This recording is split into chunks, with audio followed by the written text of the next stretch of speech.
Everyone, welcome back to IGNOU study. So guys, आज का ये वीडियो इग्नू से एमबीए करने वाले सभी स्टूडेंट्स के लिए काफी इंपॉर्टेंट होने वाला है। बिकॉज आज के इस वीडियो में हम लोग डिस्कस करेंगे कि आपका एमबीए में एडमिशन लेने के लिए आपका एलिजिबिलिटी क्राइटेरिया क्या होगा, आपका सिलेबस क्या होगा, क्या आपको एंट्रेंस एग्जाम देना होगा एडमिशन के लिए या फिर नहीं, आपके प्रोजेक्ट के ऊपर, असाइनमेंट के ऊपर, टर्म एंड एग्जामिनेशन के ऊपर, प्रोग्राम फी से लेकर के टोटल डिटेल में डिस्कस करेंगे। इसलिए वीडियो को लास्ट तक और कंप्लीट जरूर देख लीजिएगा, वो सभी स्टूडेंट जो कि इग्नू से एमबीए करने वाले हैं। फाइन, तो चलिए वीडियो स्टार्ट करते हैं। वीडियो में आगे बढ़ने से पहले अगर चैनल पर पहली बार विजिट कर रहे होगे तो सब्सक्राइब जरूर कर लीजिएगा चैनल को, बिकॉज आपको इग्नू से रिलेटेड पूरी जानकारी यहाँ पर मिलेगी। साथ ही साथ आपको टर्म एंड एग्जामिनेशन का इंपॉर्टेंट क्वेश्चन और सॉल्व्ड असाइनमेंट भी मिल जाएगा। सो चैनल को सब्सक्राइब कर लीजिए और आप हमें इन सभी सोशल मीडिया के थ्रू फॉलो कर सकते हैं, सभी का लिंक डिस्क्रिप्शन बॉक्स में मिल जाएगा। So guys, IGNOU MBA program के ऊपर हर एक टॉपिक पर हम लोग एक एक करके डिस्कस करेंगे, इसलिए वीडियो को लास्ट तक और कंप्लीट जरूर देख लीजिएगा। सो गाइज, सबसे पहले हम लोग एलिजिबिलिटी क्राइटेरिया को देख लेते हैं। राइट, तो आपका एलिजिबिलिटी क्राइटेरिया में बताया गया है कि past bachelor degree of minimum 3 year duration with at least 50% marks. Means आपका कोई भी बैचलर डिग्री 3 ईयर का होना चाहिए, जिसमें आपका एटलीस्ट 50% मार्क्स होना चाहिए। और जो रिजर्व कैटेगरी के स्टूडेंट्स होंगे उनके लिए 45% ही रखा गया है। मीन्स उनका ग्रेजुएशन होना चाहिए 3 साल का और साथ ही साथ 45% मार्क्स होना चाहिए, ठीक है। और अदर कैंडिडेट के लिए 50%, रिजर्व कैटेगरी के लिए 45%। देन वो सभी स्टूडेंट्स इग्नू से एमबीए कर सकते हैं, वो एलिजिबल है। फाइन गाइस, अब बात कर लेते हैं एंट्रेंस एग्जाम के ऊपर, क्योंकि आप सभी को पता होगा कि पहले एमबीए में एडमिशन लेने के लिए आपको एंट्रेंस एग्जाम देना पड़ता था, ठीक है। तो गाइस, मैं आपको बता दूं कि अब प्रीवियस ईयर से ये रूल हटा दिया गया है। आप विदाउट एंट्रेंस एग्जाम दिए हुए एमबीए में एडमिशन ले सकते हैं। आपको इस पोर्टल पे आकर के इग्नू एमबीए में अप्लाई कर सकते हैं आप, ठीक है। आपको एंट्रेंस एग्जामिनेशन देने की कोई जरूरत अब नहीं है। फाइन, और जनवरी 2022 सेशन के लिए एडमिशन भी स्टार्ट हो चुका है, अभी भी चाहे तो आप एडमिशन ले सकते हैं। फाइन, तो गाइस, क्लियर हो गया कि इग्नू में एमबीए में एडमिशन लेने के लिए अब आपको एंट्रेंस एग्जामिनेशन देने की जरूरत नहीं है। आप डायरेक्ट एडमिशन ले सकते हैं, ऑनलाइन मोड में आपका एडमिशन होगा। और अब मैं आपको बता दूं कि आपका इग्नू का जो एमबीए होता है वो कितने ईयर का होता है। तो गाइज, आपका प्रोग्राम 2 ईयर का होता है, और अगर 2 ईयर में अगर आप कंप्लीट नहीं कर पाते हैं देन मैक्सिमम आपको 4 ईयर दिया जाता है। अगर आपका बैकलॉग आता है देन आप 4 ईयर में कंप्लीट कर सकते हैं। ऐसे ये आपका 2 ईयर का प्रोग्राम है। फाइन, और गाइज, ये आपका एमबीए का प्रोग्राम सेमेस्टर वाइज होता है। राइट, और गाइज, आपका एमबीए का जो प्रोग्राम है वो ओनली इंग्लिश मीडियम में प्रोवाइड कराया जाता है। आप यहाँ पर देख सकते हैं मीडियम ऑफ इंस्ट्रक्शन में कि आपका प्रोग्राम ओनली इंग्लिश मीडियम में होता है, यहाँ पर हिंदी मीडियम में नहीं होता है, ठीक है। और गाइज, अब बात कर लेते हैं आपके प्रोग्राम फी के ऊपर। तो गाइज, मैं आपको बता दूं कि आपका टोटल एमबीए का जो फी है वो है 58,000। मीन्स आपका टोटल फी 58,000 है, बट ये आपको वन टाइम पे नहीं करना है। चलिए मैं बताती हूँ कैसे पे करना है। तो गाइज, फर्स्ट सेमेस्टर में आपको 14,000 रुपए पे करने होते हैं, और सेकेंड सेमेस्टर में भी और फोर्थ सेमेस्टर में भी आपको 14,000 पे करने होते हैं। बस आपको थर्ड सेमेस्टर में 16,000 पे करने होते हैं। राइट, इस तरीके से सेमेस्टर वाइज फी को बांटा गया है। राइट, और जैसा कि मैंने आपको बताया कि 2 ईयर का आपका प्रोग्राम है और ये सेमेस्टर वाइज होता है, तो ये 4 सेमेस्टर तक चलेगा। और गाइज, मैं आपको बता दूं कि आपको पूरे एमबीए में जो टोटल आपका कोर्सेस है वो 28 कोर्सेस है। मीन्स सब्जेक्ट, टोटल एमबीए को पास आउट करते करते आपको 28 सब्जेक्ट्स को पढ़ने होते हैं। फाइन, चलिए देखते हैं कि कैसे होता है। तो गाइज, आपका 20 जो कोर कोर्सेस होते हैं फ्रॉम जो MMPC 001 से लेकर के MMPC 020 तक, और 7 कोर्सेस आपका होता है from any one of the chosen specialization area, ठीक है। आपको एक स्पेशलाइजेशन एरिया का सब्जेक्ट होता है, और 1 प्रोजेक्ट कोर्स होता है जो कि है आपका कोर्स कोड उसका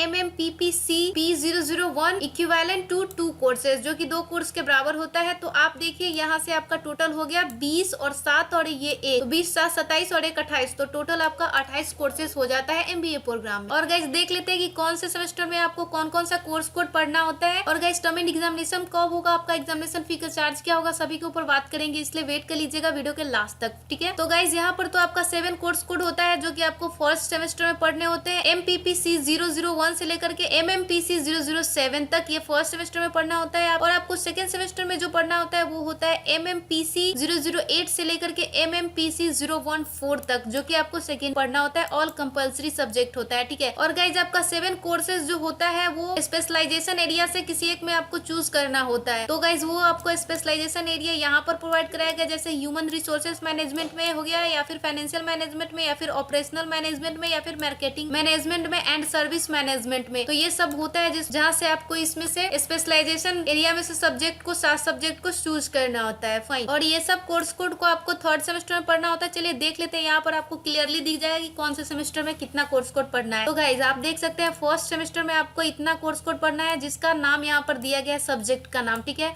और सेकेंड सेमेस्टर में आपको इतना कोर्स कोड को पढ़ना है जिसका सब्जेक्ट का नाम यहाँ पर दिया गया है और कोर्स कोड यहाँ पर दिया गया है, ठीक है। और थर्ड सेमेस्टर में आपको जो जो पढ़ना है वो यहाँ पर दिया गया है, ठीक है। और फोर्थ सेमेस्टर में जो आपको पढ़ना है उन सभी का कोर्स कोड यहाँ पे मेंशन किया गया है और सब्जेक्ट यहाँ पर दिया गया है, फाइन। और एंड करके यहाँ पर लिख दिया गया है 4 courses from any one of the specialization, means किसी स्पेशलाइजेशन एरिया में आपका 4 कोर्स एक एरिया में होना चाहिए, ठीक है। और यहाँ पर 3 courses from any one of the specialization यहाँ पर मेंशन किया गया है, फाइन। तो इतने सारे कोर्स कोड होते हैं जो कि आपके पूरे एमबीए में पढ़ना होता है। और गाइस आपको इग्नू एमबीए के अंदर जो है वो असाइनमेंट करना होता है और असाइनमेंट से आपका 30% मार्क्स ऐड किए जाते हैं एग्जामिनेशन में।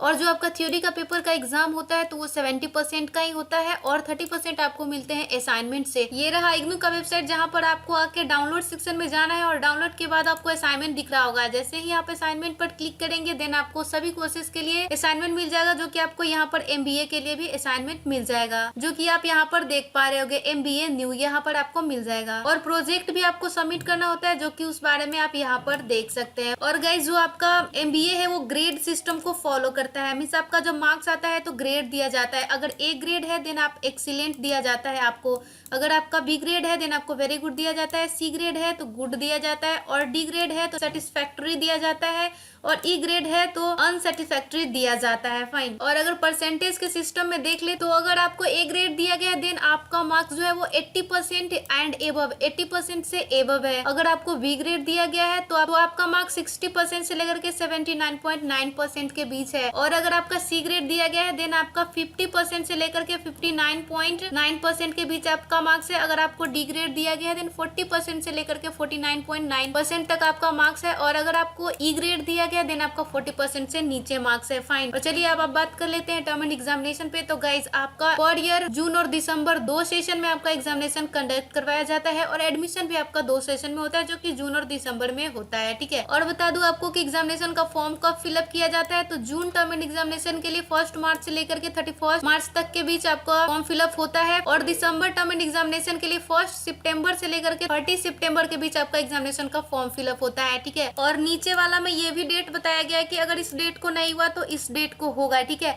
ऐसे आपका एग्जैक्ट इन्फॉर्मेशन कि आपका फॉर्म फिलअप कब होगा वो आपको इग्नू के वेबसाइट पे बताया जाता है, ठीक है। और आपका एग्जामिनेशन का फी है वो पर कोर्स 200 रुपए लगता है। अगर आपका 5 कोर्स है मीन्स अगर आपका 5 पेपर है देन आपको 1000 रुपए देने होंगे, फाइन। और किस मोड में आपका फॉर्म फिलअप होगा तो आपका पेमेंट कटेगा तो डेबिट कार्ड या फिर क्रेडिट कार्ड या फिर नेट बैंकिंग के। तो गाइज आई थिंक कि आपको पूरा डिटेल अभी तक पता चल गया होगा। इग्नू में एमबीए में एडमिशन लेने के लिए पूरे डिटेल को मैंने इस वीडियो में डिस्कस कर दिया है। तो चलिए आज के इस वीडियो में इतना ही रखते हैं। वीडियो अच्छा लगा हो तो सभी स्टूडेंट्स के साथ जरूर शेयर कीजिएगा जो भी इग्नू से एमबीए करना चाहते हैं। And don't forget to subscribe this channel, okay. तो thank you, take care, bye bye.